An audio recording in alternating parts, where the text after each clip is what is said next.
საზოგადოებაში იმისა, რომ აი ჩემი აზრი კარგია და სხვა ცუდია და აი ეკლესია გვასწავლის რას? აი მტერი მოყარედ გადავიქციოთ. ეს არის ოსტატობა. და ჩვენ პირიქით ვაკეთებთ, მოყარეს მტრად ვიქცევთ.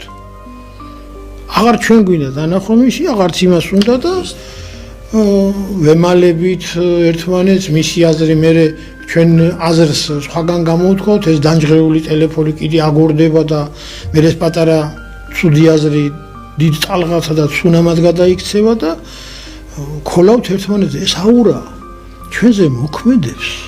ღმერთი გვიყურებს, რომ აი ქაოსში არიან ეს ხალხი და არ არიან ღირსი და არ გვექნება სიკეთე.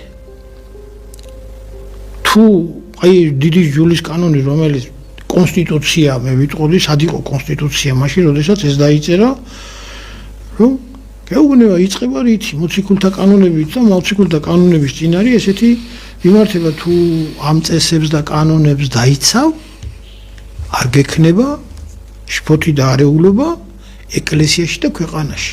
ეკლესია და ქვეყანა ეს არის სულიერი და ხორციელი სიმბიოზი ერთად ყოფნის. თუ ჩვენ ამას არ შევასრულებთ, ახლა დღეს ვისაც გავაჩერებთ ყველას, კი მორწმუნე ვარ, მაგრამ თანაირი მორწმუნე